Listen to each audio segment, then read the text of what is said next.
Salut à toutes, je suis contente de vous retrouver pour cette nouvelle vidéo et aujourd'hui, ça faisait longtemps que c'était pas arrivé, on va parler bouquins. Avant de commencer la vidéo, je voulais remercier toutes les nouvelles abonnées qui nous ont rejoints sur la chaîne, ça me fait particulièrement plaisir. Et on va commencer tout de suite dans le vif du sujet, on va rentrer dans le vif du sujet. Je vais vous parler de 3 bouquins que j'ai lus dernièrement. Et je vais vous parler de 2 bouquins que je suis en train de lire en ce moment. Alors le tout premier bouquin que j'ai lu peu de temps avant d'aller en vacances, c'est le dernier Philippe Delerme qui s'appelle « Je vais passer pour un vieux con et autres petites phrases qui en disent long ». Donc c'est aux éditions du Seuil. Voilà.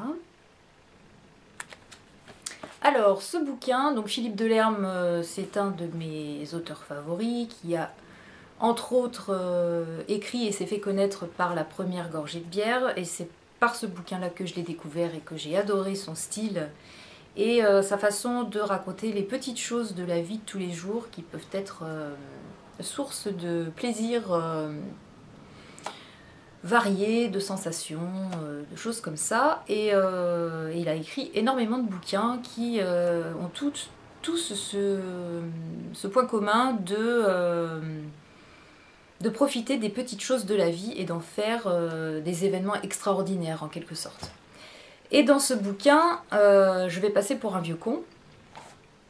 En fait, il a fait un petit listing de lieux communs et de phrases qu'on dit un petit peu comme ça sans trop y penser. Il les a décortiquées et il en a sorti un petit peu pas des petites fables mais pas loin, et ça en fait des petites phrases justement qui peuvent en dire beaucoup plus que ce qu'elles ne voudraient en dire réellement.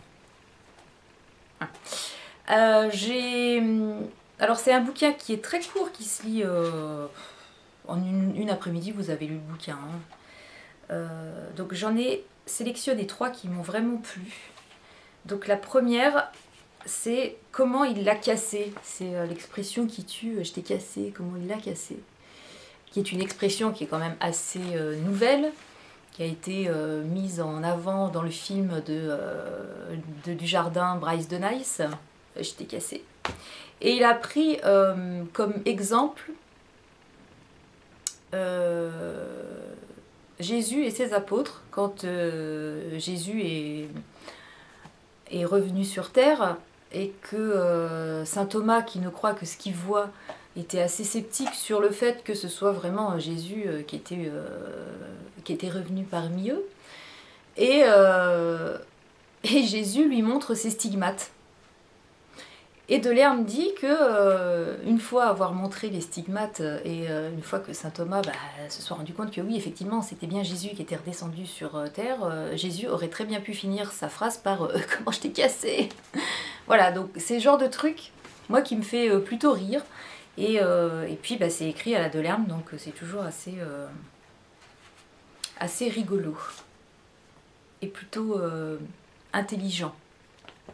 Intelligent dans le sens, oui, c'est vrai que c'est une expression un petit peu, finalement un peu con, quoi.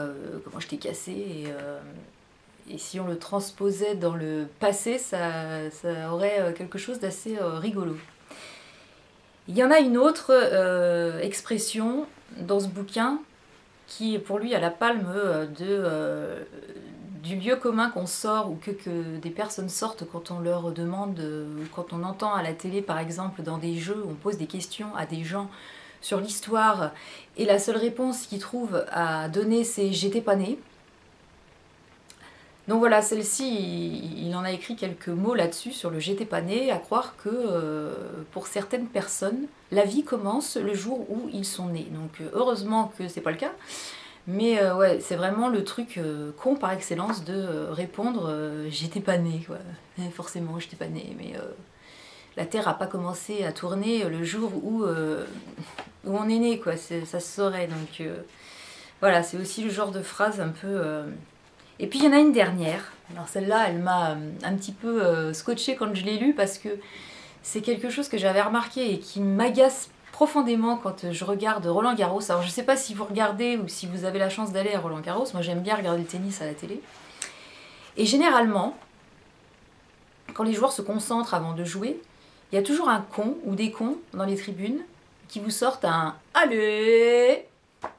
Et ce fameux truc m'a toujours insupporté. Je me dis, mais qui c'est que ces gens qui viennent foutre leur zone en criant le « Allez !» Et puis je trouve que c'est assez... je sais pas, ça fait mal poli, c'est assez vulgaire comme expression. Et il en parle dans son bouquin. Et ça m'a subjuguée.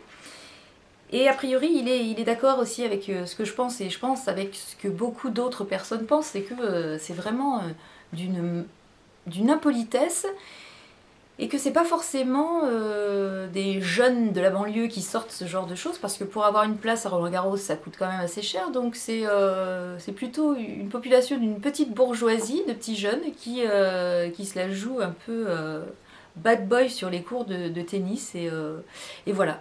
Bon, voilà, c'est pas très important tout ça, mais je pense que c'est à lire pour les gens qui sont un peu... qui aiment les mots, qui aiment le sens des mots, et qui parfois sont aussi interpellés sur certaines expressions que les gens peuvent dire sans s'en rendre compte.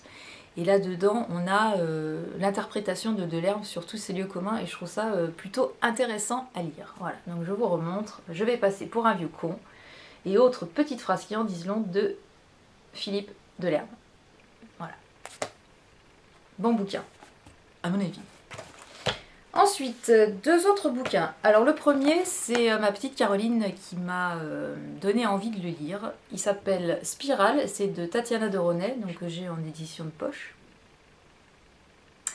Alors la quatrième de couve nous indique que le bouquin parle d'Hélène, la cinquantaine paisible qui mène une vie sans histoire auprès de son mari, de son fils, de sa fille et ses petits-enfants, donc une femme avec une vie tout à fait banale. Et qui, en épouse modèle et femme parfaite, n'a rien de particulier dans sa vie. Et puis un jour, elle va rencontrer au hasard d'une rue un homme, a priori un Serbe, dont le côté un peu sauvage et la beauté sauvage va la perturber quelque peu. Et puis elle va revoir cet homme.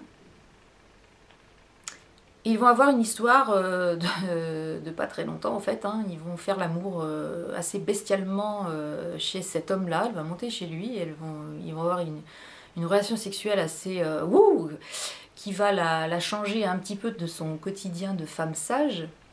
Et malheureusement, une fois leur ébat terminé, l'homme meurt. Elle le retrouve mort dans le lit. Donc angoisse totale, elle se demande ce qui se passe, se demande quoi faire. Et puis c'est la peur qui prend le dessus, donc qu'est-ce qu'elle fait? Eh ben, elle prend ses jambes à son cou et elle se barre. Elle se barre, mais le problème c'est qu'elle laisse son sac à main dans l'appartement. Et ça, elle s'en rend compte une fois qu'elle est chez elle. Et ben vont commencer les emmerdes pour elle, parce que forcément, au bout de quelques temps, la police va retrouver le cadavre dans l'appartement, puis le sac de la pauvre Hélène.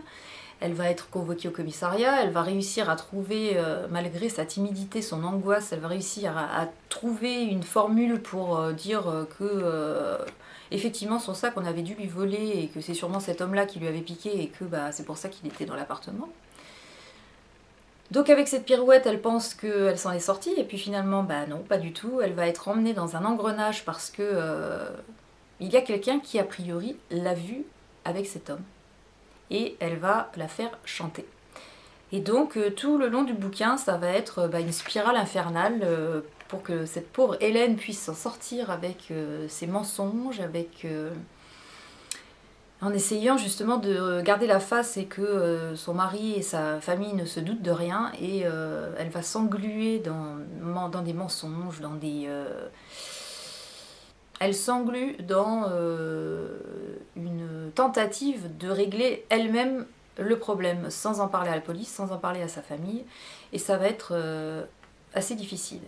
Et elle va arriver à passer à des actes un petit peu extraordinaires pour une femme comme elle. Mais c'est un roman qui se lit très facilement, qui se lit très rapidement, et qui qui vous entraîne dans un univers assez angoissant et qui vous tient jusqu'à la fin. Et on se demande jusqu'à la fin, mais comment elle va faire pour s'en sortir? La pauvre femme, qui avait une vie tout à fait paisible et sans histoire, se retrouve dans un pétrin, mais mon Dieu quoi. Et ouais, c'est assez sympathique à lire et assez accrocheur. Donc si ça vous dit, ça vous fait passer un bon moment. Spirale de Tatiana Doronek, que j'ai lu rapidement aussi. En 3-4 jours, ça a été avalé. Bon bouquin.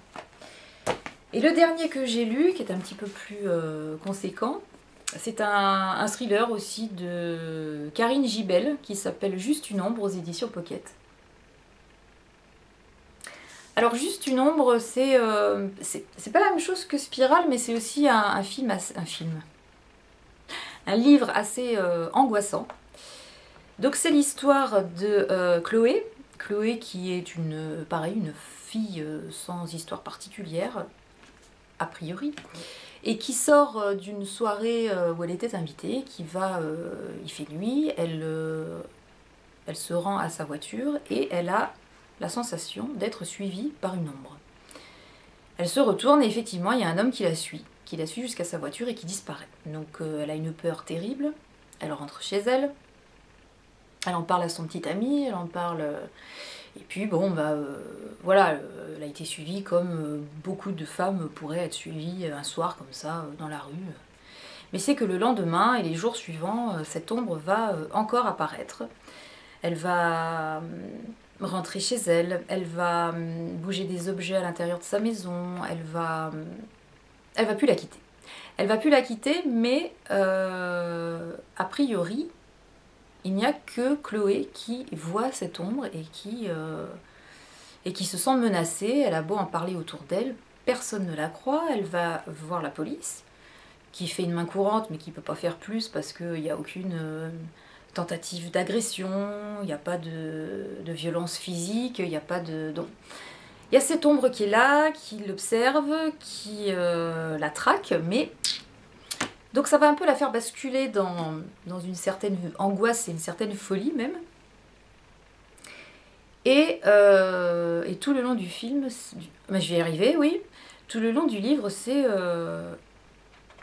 qui est cette ombre, qu'est-ce qu'elle lui veut et qu'est-ce qui va se passer. Donc je peux pas vous en dire beaucoup plus parce que ce serait complètement inintéressant de lire le bouquin après. Mais c'est un film, je vous dis ça parce que je dis film tout le temps parce qu'une fois que je l'ai eu fini et pendant la lecture je me disais ça serait un super scénario pour un film d'angoisse comme ça. Il est très très bien ficelé. Il y a du suspense à chaque page, donc c'est pareil, ça se lit super vite parce qu'on a vraiment envie de savoir ce qui va lui arriver à cette pauvre Chloé. Et qui sait cette ombre qui lui veut autant de mal, parce qu'a priori, c'est pas quelqu'un qui lui veut du bien. Et la fin, elle est super bien faite. Elle va rencontrer un flic qui va s'intéresser à son histoire et qui va un petit peu l'aider à aller un petit peu plus loin dans la recherche de l'identité de cette personne, là, de cette ombre. Et à lui aussi, il va lui arriver beaucoup de choses. Donc au début, il y a un parallèle entre l'histoire de Chloé et l'histoire de ce flic-là. Et à un moment du bouquin, ils vont se rencontrer tous les deux. Et c'est vraiment un bouquin... Je suis pas super fan de ce genre de livre, mais là, j'ai été assez médusée à lire ce truc-là. Et comme je vous disais, je pense que ça ferait un super scénario pour un bon film. On s'ennuie pas une seconde. Les quelques 600 pages en gros, pareil, ça passe comme une lettre à la poste. Et c'est un bouquin que j'ai adoré lire pendant mes vacances. J'ai lu presque le plus gros, ouais, la grosse dernière moitié en une après-midi. Et j'ai été scotchée à mon bouquin, je n'arrivais pas à m'en défaire. C'est vraiment plein de suspense, c'est très bien écrit. La fin est bien ficelée, il n'y a pas de non-sens, il n'y a pas d'aberration dans la structure et la façon dont est construite l'histoire. Donc moi je vous le conseille. En plus c'est un roman, un polar, un thriller francophone. Donc c'est assez rare parce qu'on a souvent des histoires comme ça, mais qui sont écrites par des auteurs américains ou anglophones. Donc là c'est une française, l'histoire se passe en région parisienne. Mais vraiment je vous le conseille, c'est un petit peu un coup de cœur et ça m'avait été inspirée en regardant, je vous l'avais dit avant de partir en vacances, une vidéo d'une de mes abonnées qui est très branchée lecture. Et ben j'ai été bien contente de ne pas m'être trompée en achetant ce bouquin. Donc si ça vous intéresse, allez-y, Juste une ombre de Karine Gibel. Est-ce que vous entendez au loin derrière? C'est ma pendule. Voilà, donc ça c'est les 3 bouquins que j'ai lus pendant les vacances et puis le Delerme juste avant. Et en ce moment je suis en train de lire 2 bouquins. Alors le premier c'est une biographie.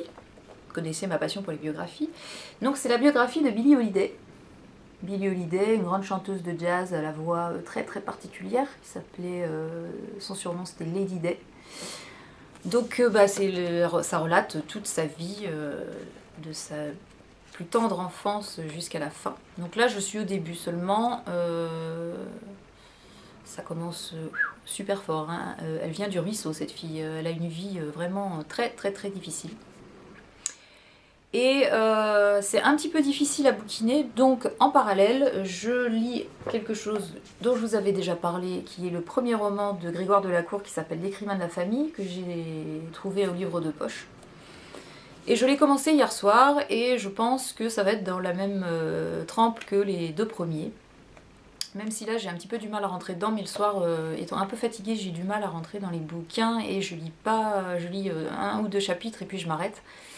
Mais je pense que il va pas être mal. Il va pas être mal et ça me permet d'alterner un petit peu avec la bio de Billie Holiday qui c'est la narration pure de sa vie, donc il n'y a pas de suspense, il y a pas de... on se doute de comment ça va se finir, c'est juste, voilà, ça relate sa vie, et puis ça me permet de m'évader un petit peu plus en lisant autre chose. Donc l'écrivain de la famille de Delacour, je vous en reparlerai une fois que je l'aurai terminé. Voilà pour mon blablatage bouquin, j'espère que ça vous aura intéressé, que je ne me suis pas trop perdue dans les méandres de tout ce lot de bouquins qui m'ont moi bien plu. Donc n'hésitez pas à me dire vous ce que vous êtes en train de lire en ce moment et puis vos coups de cœur bouquins, parce que moi ça m'intéresse pour me donner des idées et pour lire des choses un petit peu différentes. En attendant, je vous fais de très gros bisous, je vous dis à très bientôt pour une prochaine vidéo, prenez soin de vous et à très bientôt. Allez, bisous, ciao.